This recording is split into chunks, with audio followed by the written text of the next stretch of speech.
3월의 주제는 주 안에서 항상 기뻐하라 라고 하는, 바로 주 안에서 기뻐하는 삶이 바로 3월의 목표입니다. 여기 주 안에서 라고 하는 것과 항상이라고 하는 것, 그리고 기뻐하라 라고 하는 이 세 가지의 그러한 단어들이 합쳐진 그러한 주제입니다. 3월 한 달 동안은 우리가 주님을 바라보면서 기뻐하고, 또 항상 우리가 이 땅에서 그리스도인답게 말씀을 통해서 기뻐하는 삶을 사시기를 간절히 축원합니다. 미국에서 한때 아주 유명한 그러한 운동이 일어났습니다. 이 운동은 기쁨놀이라고 하는 운동이었어요. 1913년에 발간된 그러한 작품입니다. 미국의 작가 엘리나 포터라고 하는 그러한 작가가 쓴 기쁨의 놀이, 우리나라의 번역은 폴리애나의 편지라고 하는 것으로 번역된 그러한 작품입니다. 이거는 실화입니다. 작품이라기보다는 실제 있었던 그러한 사건을 모티브로 해서 만들어진 그러한 작품입니다. 여기에 보면은 폴리애나라고 하는 그러한 이 소녀가 등장을 하는데, 이 소녀는 그만 그 아버지, 시골에서 목회하던 아버지 엄마가 그만 사고로 한순간에 돌아가십니다. 그래서 11살의 나이에 그는 고아가 됩니다. 그래서 고아원을 갈 것이냐, 아니면은 가족 중에 유일하게 남아있는 혈육인 그러한 이모의 집으로 갈 것이냐라고 하는 결정을 하게 됩니다. 이 폴리애나는 이모의 집을 결정을 합니다. 고아원보다는 그래도 엄마 동생인 이모의 그러한 집을 선택을 합니다. 그런데 이 이모는 40세가 넘은 노처녀였어요. 그리고 부모로부터 많은 상속을, 재산을 받았기 때문에 큰 저택에서 이제 하인을 데리고 편안하게 살고 있는 그러한 상태였어요. 자기 조카 폴리애나가 온다는 이야기를 듣고 달가워할 리는 없지요. 그동안의 모든 그러한 편하게 살았던 이것이 한순간에 자기의 기대에 못 미칠 수가 있기 때문에 이 폴리애나가 오는 것을 원치 않았습니다. 그러나 경찰서와 법원에서 친족인 그러한 이모에게 이 폴리애나를 보내게 되는 거죠. 이 이모는 다락의 작은 방 하나, 창고처럼 쓰는 그러한 방 하나에다가 이 폴리애나의 그러한 거처를 마련해 주었습니다. 그런데 이 폴리애나는 아버지로부터 놀라운 그러한 게임을 하나 배웠어요. 그 게임이 뭐냐면은 기쁨놀이라고 하는 그러한 게임이었습니다. 그 게임이 시작된 이유는 바로 아버지가 시골에서 목회하고 있을 때, 그 어렸을 때 바로 전도 부인회라고 하는 곳으로부터 성탄절 선물이 도착을 했어요.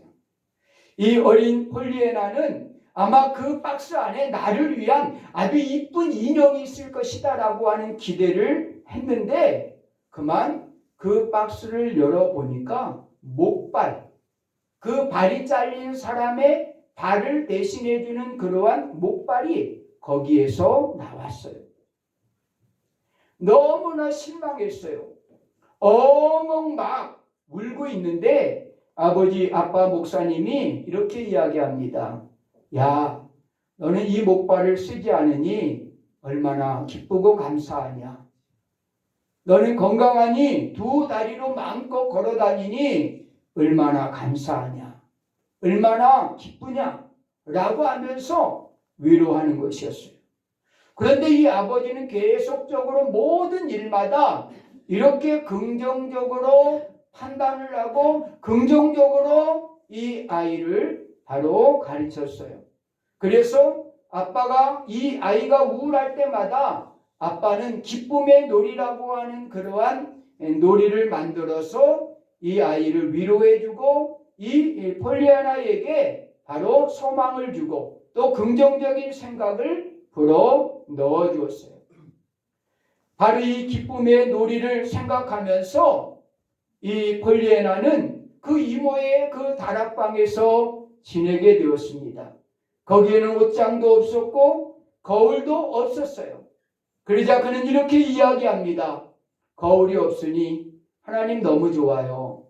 제 얼굴에 죽은 깨가 보이지 않으니까 너무 좋습니다. 또 그는 벽에 아무런 그림도 없이 황막한 것을 보면서 그는 그렇게 고백해. 하나님, 벽에 그림이 없어서 너무나 기쁘고 즐거워요. 저 창문을 여니까 그 그림보다 더 멋진 풍경이 보여줘서 너무나 감사합니다. 이렇게 고백을 하는 거죠. 그런가 하면은 식탁에 앉았을 때 하인인 레시 언니가 이제 딱딱한 그러한 바로 그 빵들, 잘못 구워진 빵들을 주는 거예요. 그럴 때 이 폴리애나는 그렇게 이야기합니다. 하나님 감사합니다. 이 딱딱한 빵이라도 먹을 수 있으니 얼마나 감사한지 모릅니다. 그리고 바로 이 딱딱한 빵을 먹을 수 있는 이를 주신 것을 너무나 감사합니다. 라고 이렇게 고백을 합니다. 아버지로부터 배운 바로 이 기쁨의 놀이는 폴리애나가 머무는 자라는 동안에 바로 그의 삶에 놀라운 그러한 역할을 감당을 하게 되는 거예요. 그러면서 하인인 렌시가 변하게 돼요. 그리고 그에게 좋은 빵들을 제공하기 시작합니다. 그리고 그가 감동이 되어서 바로 함께 식탁에서 기도하기 시작합니다. 그리고 그가 감동이 되어서 함께 바로 주일에는 교회에 나가서 예배도 드리게 됩니다. 하인인 렌시만 변한 것이 아니라 그의 이모 폴리 헬링턴도 바로 마음이 변하기 시작합니다. 바로 자신의 마음속에 바로 조카를 그 바로 다락방에 가두고 있다라고 하는 사실을 그 스스로가 양심의 가책을 느끼기 시작합니다. 그리고 그가 밝게 그 다락방에서 나올 때마다 그 밝은 얼굴을 보면서 이 이모는 쟤는 뭐가 좋길래 저렇게 밝게 웃으면서 그곳에서 나올까? 그리고 저렇게 밝게 나를 바라보면서 바로 원망도 없나? 불평도 없나? 바로 저렇게 인사를 밝게 할 수 있는 이유가 뭘까? 그래서 이 폴리 해링턴이 이모가 이 자기 조카를 불러서 그 이유를 묻습니다. 그럴 때 아버지의 그러한 이 기쁨의 놀이를 이모에게 가르쳐 주게 됩니다. 이런 내용의 바로 소설이에요. 작품입니다. 그러나 이것은 실제 있었던 그러한 사건입니다. 미국의 작가 엘리나 포터는 2013년에 이 폴리애나의 편지라고 하는 기쁨놀이라고 하는 이 책을 발간하면서 미국에 많은 그러한 동아리들이 생기게 돼요. 바로 그 동아리들은 기쁨의 놀이를 하는 그러한 동아리들입니다. 고아원에서 또 양로원에서 이 기쁨의 놀이가 시작됩니다. 주어진 것을 만족하고 감사하는 그러한 놀이가 바로 시작되면서 미국 전체에 많은 영향력을 끼치게 돼 있다라고 하는 이야기예요. 사랑하는 성도 여러분, 우리의 삶은 어떻습니까? 바로 우리가 처해 있는 현실을 원망하고 불평하기보다는 오늘 폴리애나처럼 바로 이 기쁨의 놀이처럼 우리에게 주어진 것에 감사와 기뻐할 수 있는 그러한 이유들을 찾는다고 하면은 우리의 신앙생활은 더 유익할 것이고 하나님을 더 기쁨으로 우리가 섬길 수 있지 않을까라는 생각을 갖게 됩니다. 오늘 이 빌립보서는 우리가 잘 알다시피 이 빌립보서의 주제는 기쁨입니다. 그래서 이 빌립보서에는 11번이나 똑같은 그러한 단어가 나오는데 그 단어가 뭡니까? 기뻐하라는 겁니다. 기뻐하라. 기뻐하라를 11번씩이나 짧은 그러한 이 빌립보서 안에 11번씩이나 바로 기뻐하라고 바로 고백을 해요. 이 사도 바울의 이 기쁨의 고백은 바로 어떻게 보면 로마의 그러한 감옥에 갇혀 있으면서 빌립보 교회를 향하여 하나님께 고백하는 고백과 같아요. 자신의 고백이에요. 빌립보 교회 성도들을 위한 서신이긴 하지만은 결국은 이 사도 바울은 감옥에서 자신 스스로가 기뻐하자, 이 주어진 현실에 기뻐하자 라고 하는 그러한 외침을 자기 스스로에게 하고 있다라고 하는 사실이. 그렇다고 하면은 오늘을 살아가는 우리들에게 과연 이 사도 바울의 당부, 바로 주 안에서 항상 기뻐하라고 하는 이 당부는 어떠한 의미를 가지고 있을까? 교회는 언제나 기쁨이 가득한 그러한 공동체가 되어야 됩니다. 우리의 가정은 우리가 사랑해서 만난 그러한 가정, 행복의 가정이 아닙니까? 행복의 가정이라고 하면은 가정 안에는 기쁨이 넘쳐야 되는 거 아니에요? 그렇지 않습니까, 여러분? 여러분 사랑해서 만났잖아요. 사랑해서 여러분 자녀들 낳았잖아요. 그렇다고 하면은 그 가정은 기쁨이 넘치는 행복한 가정이 되어야 되는 것 아닙니까? 어떻게 보면 그것이 우리의 현실이에요. 그러나 많은 가정들이 파괴되고 있고 많은 그 가정의 자녀들이 바로 가정에서 벗어나고 있고 가정을 위문하고 있는 것이 현실임을 보게 됩니다. 교회에서도 마찬가지입니다. 바로 주께서 우리에게 기뻐하라고 항상 기뻐하라고 말씀하시지만은 바로 경직된 자세로 왔다가 바로 아무런 그러한 마음의 흡족함도 영적으로 느끼지 못하고 돌아가는 것이 오늘 우리들의 신앙생활이다라고 하는 거예요. 성도들 간에는 사소한 문제로 다툼이 일어나고 오해가 생기고 자기의 뜻대로 되지 않고 자기의 욕심대로 되지 아니하면은 결코 공격하고 그래서 서로 바로 이런 관계가 깨어져 가는, 그래서 교회에 오는 것이 기쁨이기보다는 바로 마음에 바로 여러 가지 아픔과 고통을 안고 할 수 없이 왔다 가는 그러한 성도들도 있다라고 하는 사실입니다. 왜 우리가 이런 기쁨을 잃어버렸을까? 주 안에서 항상 기뻐하라고 하는 바로 이 사도 바울의 이 고백은 사도 바울의 고백이 아니라 바로 하나님의 뜻입니다. 할렐루야. 우리가 잘 아는 데살로니가전서 5장 16절서부터 18절에 보니까 항상 기뻐하라, 쉬지 말고 기도하라, 범사에 감사하라, 이는 그리스도 예수 안에서 너희를 향하신 하나님의 뜻이니라. 자, 항상 기뻐하라고 하는 것은 사도 바울의 뜻이 아니라 바로 하나님의 뜻이다라고 말씀을 하고 있어요. 로마서 15장 32절에 보니까 하나님의 뜻을 따라 너희에게 기쁨으로 나아가 그랬어요. 하나님의 뜻을 따라 너희에게 기쁨으로 나갔다라고 이렇게 고백하고 있어요. 바로 항상 기뻐하는 것은 하나님의 뜻이에요. 누구를 위해서 우리가 기뻐하는 것이 아니에요. 바로 의무적으로 기뻐하라는 것이 아니에요. 성도기 때문에 기뻐하라는 것이 아니에요. 이거는 하나님의 뜻이다라고 우리에게 말씀을 하고 있는 것입니다. 그래서 시편에 보면은 시편 67편 4절에 보니까 기쁘고 즐겁게 노래할지어다. 찬양할 때에도 기쁘고 즐겁게 노래하라고 그랬어요. 바로 하나님을 즐겁게 경외하며 섬기라고 그랬어요. 바로 부모님들을 즐겁게 바로 섬기라고 말씀하고 있어요. 자녀를 노엽게 하지 말고 자녀를 기쁘게 하라고 말씀을 하고 있어요. 성경에 보면은 바로 내 부모를 바로 즐겁게 하고 기쁘게 하라고 우리에게 말씀을 하고 있습니다.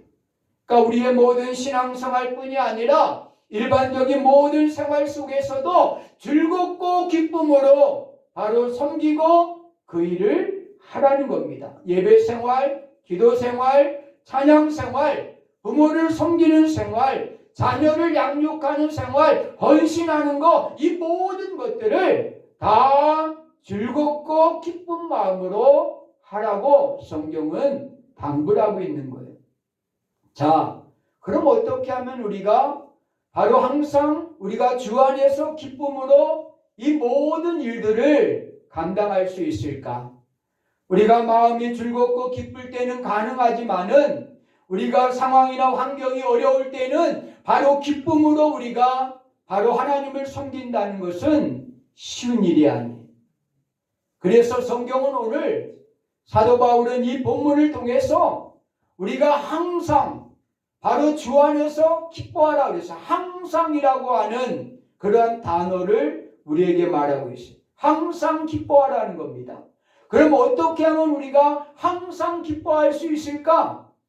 바로 그 감정의 높낮이 없이, 바로 감정의 변화 없이, 환경의 변화 없이 어떻게 하면 우리가 항상 바로 기쁘게 즐겁게 우리가 하나님을 섬길 수 있을까? 오늘 본문에서 우리는 세 가지를 발견해요. 첫째로 오늘 본문 1절에 보니까 함께 읽습니다. 그러므로 나의 사랑하고 사모하는 형제들, 나의 기쁨이요 면류관인 사랑하는 자들아, 이와 같이 주 안에 서라. 바로 주 안에 바로 서라 그랬습니다. 바로 주 안에 설 때 우리는 바로 어떠한 상황에서든지 항상 기뻐할 수가 있다라고 하는 사실입니다. 또 빌립보 3장 1절에도 보면은 바로 주 안에서 기뻐하라. 바로 주 안에서 기뻐하라 라고 말씀을 하고 있어요. 자, 진정한 기쁨은 바로 주 안에서, 그리고 주 안에 든든히 우리가 쓸 때 바로 우리는 어떠한 상황 속에서도 우리는 바로 기뻐하며 즐거워할 수가 있다라고 하는 사실입니다. 자, 그러면 어떻게 우리가 바로 주 안에서 든든히 설 수가 있을까? 바로 초대교회를 보면은 알 수가 있어요. 사도행전 9장 31절에 보니까 초대교회에 대하여 말씀하시면서 그렇게 성경이 말하고 있어요. 교회가 평안하여 든든히 서가고, 바로 교회가 평안하여 든든히 서갔다 그랬는데 어떻게 든든히 서갔느냐? 바로 주의 경외함과 성령의 위로로 바로 진행하여 그 수가 더 많아졌다 그랬어요. 여기에 보면은 바로 든든히 초대교회가 평안하게 든든히 세워질 수 있었던 이유는 두 가지의 이유예요. 첫째로는 바로 주를 경외함, 바로 하나님을 경외함을 통해서 바로 든든히 그들이 섰다라고 하는 거예요. 여기서 경외함이라고 하는 것은 한마디로 말하면은 하나님을 두려워하는 마음이에요. 하나님을 두려워하는 마음이 바로 경외입니다. 바로 이 경외라고 하는 것은 바로 하나님을 우습게 여기고, 바로 하나님의 이름을 망령되이 여기고, 하나님을 이름을 막 빗대어서 삿대질을 하고 바로 맹세라고, 이런 것들은 어떻게 보면은 바로 하나님을 무시하는 그러한 행위들이 바로 두려움이 없는 사람들입니다. 하나님의 이름을 부르는 것조차도 우리는 두려워할 줄 아는 그러한 성도들이 돼야 돼요. 저를 경외함, 그것은 하나님을 두려워하는 마음이 있는 것이에요. 그런 사람들이 바로 든든히 세워져 갈 수 있다라고 말씀하고 있어요. 또 아울러서 성령의 위로라고 했습니다. 성령이 함께하는 사람, 성령이 인도하는 사람, 성령이 바로 이끌어가는 그러한 지배하는 사람, 그런 사람들이 바로 든든히 서 있는 그러한 사람이다라고 하는 거예요. 자신의 감정에 의해서 바로 자신이 결정하고 바로 자신이 바로 이제 그 모든 것을 판단하는 것이 아니라 성령에 의해서 결정하고 성령에 의해서 판단하는 그러한 삶, 그것이 바로 성령이 지배하고 성령이 인도하는 삶이다라고 합니다. 그래서 초대교회에 사도행전 9장 31절에서 교회가 든든히 세워질 수 있었던 이유는 주를 경외함과 성령의 위로였다라고 하는 거예요. 오늘날도 우리가 주 안에서 든든히 바로 서라 그랬는데, 든든히 서는 비결은 바로 주를 경외하는 마음과 바로 아울러서 성령의 지배를 인정하는 그 마음이 바로 우리가 주 안에서 든든히 서는 그러한 비결이다라고 하는 거예요. 또 하나 더 말씀드리면은 바로 고린도전서에 보면은 16장에 보면은 이런 말씀이 나와요. 깨어 믿음에 굳게 서서 남자답게 강건하라. 깨어 믿음에 굳게 서서. 자, 어떤 사람들이 굳게 설 수 있느냐? 깨어 있는 사람들이 굳게 설 수 있다. 바로 깨어 믿음에 굳게 서서 남자답게 강건하라라고 말씀을 하고 있습니다. 깨어 있는 사람들이 바로 든든한 사람이에요. 영적으로 깨어 있는 사람이 바로 든든한 사람들입니다. 내가 가야 될 자리인지 가지 말아야 될 자리인지, 내가 앉아야 될 자리인지 앉지 말아야 될 자리인지, 내가 먹어야 될 것인지 먹지 말아야 될 것인지를 잘 깨워서 분별해야 돼요. 그럴 때 우리는 바로 굳게 설 수가 있다라고 하는 사실입니다. 바로 이렇게 주 안에서 바로 든든히 서 있는 사람, 여호와를 경외함과 성령의 위로와 깨어있는 그러한 믿음을 가진 사람들이 결국 바로 이런 항상 기뻐할 수 있는 그러한 비결을 우리가 얻을 수 있다라고 하는 거예요. 두 번째, 오늘 본문에서 사도 바울은 우리가 항상 바로 기뻐할 수 있는 그러한 믿음은 어디서 생겨나느냐? 두 번째, 좋은 관계를 유지할 때 가능하다라고 하는 거예요. 2절 말씀을 우리가 함께 읽습니다. 내가 유오디아를 권하고 순도계를 권하노니 주 안에서 같은 마음을 품으라. 바로 오늘 이 본문에 보니까 이 빌립보 교회에 바로 이 지도자 두 사람에 대한 이야기를 하고 있습니다. 사도 바울에게는 누구보다 바로 충성스러운 그러한 바로 이 제자들이에요. 그리고 이 사역자들입니다. 이 빌립보 교회를 이끌어가는 그러한 지도자예요. 그런데 이 두 사람이 어떻게 되었습니까? 무슨 이유인지 모르지만은 바로 마음이 갈라지고 말았어요. 관계가 깨어지고 말았어요. 그렇기 때문에 사도 바울은 이 깨어진 두 사람들을 향하여 항상 기뻐하라고 말씀하시면서 바로 그 깨어진 그 관계, 바로 주 안에서 같은 마음을 품으라고 당부하고 있는 거예요. 주 안에 굳게 서라. 주 안에 서라. 그리고 아울러서 바로 주 안에서 마음을 바로 같은 마음을 품어라 라고 이렇게 당부하고 있습니다. 같은 마음을 품을 때 우리는 항상 바로 기뻐할 수가 있다라고 하는 사실입니다. 이 기쁨은요, 결국은 바로 인간의 그러한 관계로 인하여 그 기쁨을 잃어버리는 경우가 대부분이에요. 남편과 아내의 관계, 자녀와 부모의 관계, 그리고 성도와 성도와의 관계, 바로 형제와 형제와 또 가족과의 그러한 일가 친척과의 관계에서 그 관계가 깨어지면은 우리는 그 사람들을 통해서 그 기쁨을 잃어버리는 거예요. 특별히 바로 성도들도 마찬가지예요. 그래서 오늘 이 본문 2절에서 유오디아를 권하고 순도계를 권하노니 주 안에서 같은 마음을 품어라. 바로 그것이 항상 기뻐할 수 있는 그러한 비결이다라고 말씀을 하고 있는 겁니다. 그러면서 바로 좋은 관계를 유지하는 그러한 비결을 우리에게 제시하고 있어요. 바로 그 제시가 뭐냐면은 오늘 5절의 말씀에 보면은 너희 관용을 모든 사람들에게 알게 하라. 주께서 가까우시니라 라고 말씀하고 있어요.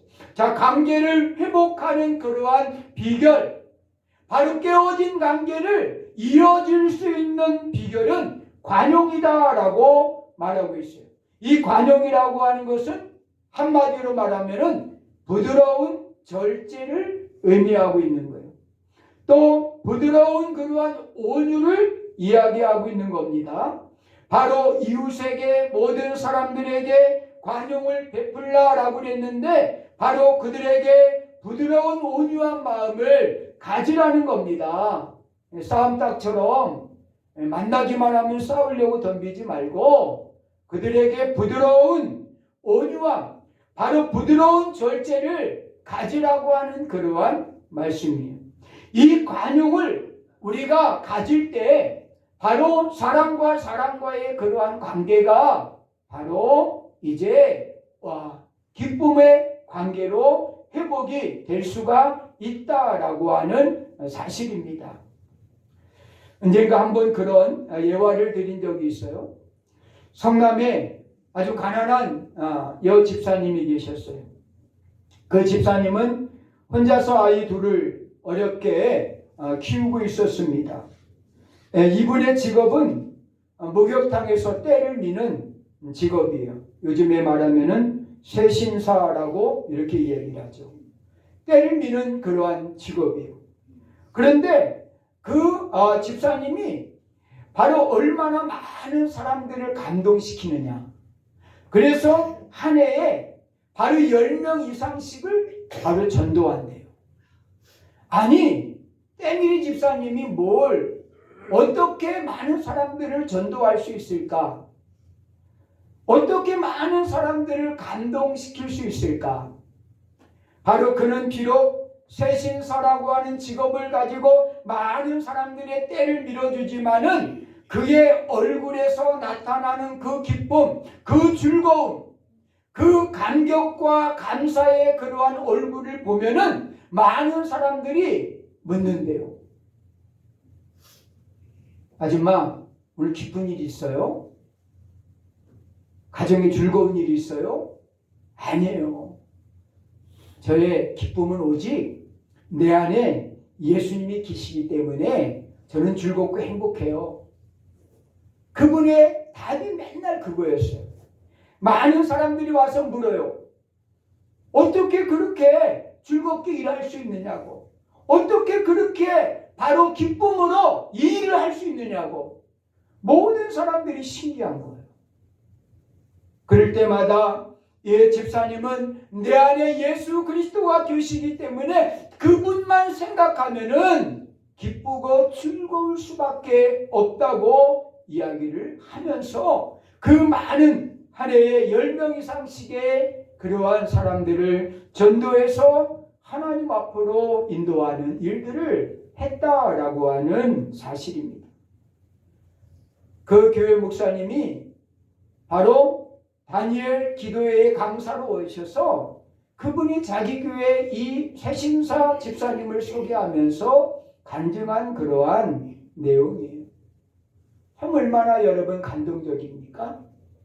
비록 세신사의 일을 하지만은 그러나 그 얼굴을 볼 때 많은 사람들이 감동을 받는 거예요. 그 기쁨과 그 감사함과 그 즐거움으로 인하여 바로 많은 사람들의 마음에 평안함을 주고 그리고 그 사람들로 하여금 바로 복음을 들을 수 있도록 마음의 문을 여는 그러한 역사를 한다라고 하는 사실입니다. 사랑하는 성도 여러분, 그렇습니다. 바로 인간의 좋은 관계는 복음을 전할 수 있는 그러한 관계를 만든다라고 하는 거예요. 당신이나 잘 믿지. 당신이나 잘해. 이런 말을 듣는다고 하면은 우리의 삶을 돌아봐야 돼요. 바로 우리 주변에 있는 사람들이 당신이나 열심히 믿어요 라고 그런 말을 한다고 하면은 우리의 신앙, 우리의 믿음의 생활을 우리는 돌아봐야 돼요. 내가 이분들에게, 이 사람들에게 감동을 주지 못하는 이유가 뭘까? 한번 돌아봐야 돼요. 바로 오늘 이 본문과 같이 바로 좋은 관계를 유지할 때 바로 많은 사람들에게 복음을 전할 수 있는 그러한 바로 놀라운 역사가 바로 그 길이 열리게 된다라고 하는 사실입니다. 오늘 사도 바울은 우리에게 바로 주 안에서 같은 마음을 품으라고 말씀을 하고 있어요. 주 안에서 쓰고 주 안에서 같은 마음을 품으라고 당부하고 있습니다. 그리고 마지막 세 번째는 바로 우리가 항상 기뻐할 수 있는 비결은 바로 모든 염려를 다 주께 맡기라라고 말씀하고 있습니다. 오늘 6절 말씀을 보면은 이렇게 말씀하고 있어요. 함께 읽습니다. 아무것도 염려하지 말고 다만 모든 일에 기도와 간구로 너희 구할 것을 감사함으로 하나님께 아뢰라. 자, 우리에게 찾아오는 그러한 염려와 근심들이 있어요. 바로 인간이기 때문에 여러 가지 환경적으로 찾아오는 염려와 근심들이 있어요. 바로 오늘 사도 바울은 이 염려와 근심들을 다 주께 맡기라고 말씀하고 있어요. 그리고 너희는 기도와 간구로 감사함으로 하나님께 기도하라고 당부를 하고 있습니다. 염려라고 하는 의미는 마음을 나눈다라고 하는 거예요. 마음이 나누어지는 것이 바로 염려입니다. 마음이 나누어지면은 염려가 생기는 거예요. 한 마음이 되면은 마음이 하나가 되면 염려가 안 생기는데 마음이 나누어지면은 염려가 생기는 거예요. 마음이 찢겨진 상태를 바로 염려다라고 이야기를 합니다. 또 마음을 잡지 못한 것을 우리는 염려라고 이야기를 합니다. 사도 바울은 이와 같은 염려가 생겼을 때 마음이 찢어지고 마음이 두 갈래로 나누어졌을 때 바로 우리에게 그 마음을 치유할 수 있는 그 염려를 해결할 수 있는 비결을 사도 바울은 우리에게 말씀하시면서 바로 기도하라고 말씀하고 있는 거예요. 할렐루야. 기도하라는 거예요. 왜 우리가 항상 기뻐하지 못합니까? 염려, 마음이 갈라져서 그래요. 그렇다고 하면 하나님 앞에 맡기고 기도하라는 거예요. 감사함으로 기도하는 거예요. 아무 염려하지 말고 오직 모든 일을 기도와 간구로 하나님께 맡기라고 우리에게 당부하고 있어요. 마태복음 6장에 보면은 누가 염려함으로 그 길을 한 자나 더할 수 있느냐라고 말씀하고 있어요. 바로 이 말씀은 뭐예요? 우리가 염려한다고 그 키가 여러분 한 자나 더할 수 있어요? 바로 염려하기를 무엇을 먹을까, 무엇을 마실까, 무엇을 입을까 하지 말라. 이는 다 이방인들이 구하는 것이다. 너희 아버지께서는 너희에게 있어야 될 것을 다 알고 계신다라고 말씀을 하고 있어요. 염려하지 말라. 하나님 앞에 다 맡기고 바로 하나님께 구하면은, 기도하면은 하나님께서 그 모든 것을 너희에게 해결해 주시겠다라고 말씀을 하고 있어요. 아직까지도 염려하고 있어요? 근심하고 있어요? 걱정하고 있어요? 그렇다고 하면 기도하세요. 기도. 바로 기도가 처방전이에요. 처방전. 병원에 가서 그렇게 의사가 진단하면은 여러분 그 약 먹으라고 하면은 그 못 끊던 술도 끊잖아요. 그 못 끊던 담배도 의사의 말에 한마디에 끊더라고요. 보니까. 하물며 하나님께서 바로 염려하지 말라. 그리고 기도하라고 처방전을 주셨잖아요. 그럼 기도하면 되는 거예요. 그 처방전대로 기도하면은 하나님께서 우리의 모든 염려를 다 깨끗하게 바로 이제 우리의 마음에서 떠나게 해주시고 우리로 하여금 기쁨과 감사함으로 하나님을 섬길 수 있도록 해주시겠다 약속을 하고 있는 겁니다. 어떻게 하면은 항상 우리가 주 안에서 기뻐할 수 있겠습니까? 첫째로 주 안에서 든든히 서는 것입니다. 바로 하나님을 경외함으로 또 성령의 그러한 지배를 받음으로 깨어서 우리가 주 안에서 든든히 서는 것입니다. 두 번째로 이웃과 좋은 관계를 맺는 것입니다. 바로 관용하는 것입니다. 그들을 받아들이고 마음에 품고 너그러운 마음, 부드러운 마음, 온유한 마음으로 그들을 대하는 것입니다. 그것이 우리가 항상 기뻐할 수 있는 그러한 비결입니다. 세 번째는 염려하지 말라는 것입니다. 바로 모든 염려를 하나님께 다 맡기고 기도와 간구로 감사함으로 기도하라는 것입니다. 기도할 때 우리는 항상 기뻐할 수 있다라고 말씀을 하고 있는 거예요. 이 세 가지의 놀라운 비밀을 우리가 마음에 새기면서 주 안에 든든히 서라. 그리고 주 안에 같은 마음을 품으라. 그리고 염려하지 말고 기도와 간구로 감사함으로 하나님께 아뢰라. 이것이 항상 기뻐할 수 있는 비결이다라고 사도 바울이 오늘 말씀을 하고 있는 것을 기억하면서 또 한 달도 한 주간도 이 말씀대로 순종하는 삶이 되기를 간절히 축원합니다. 기도합니다.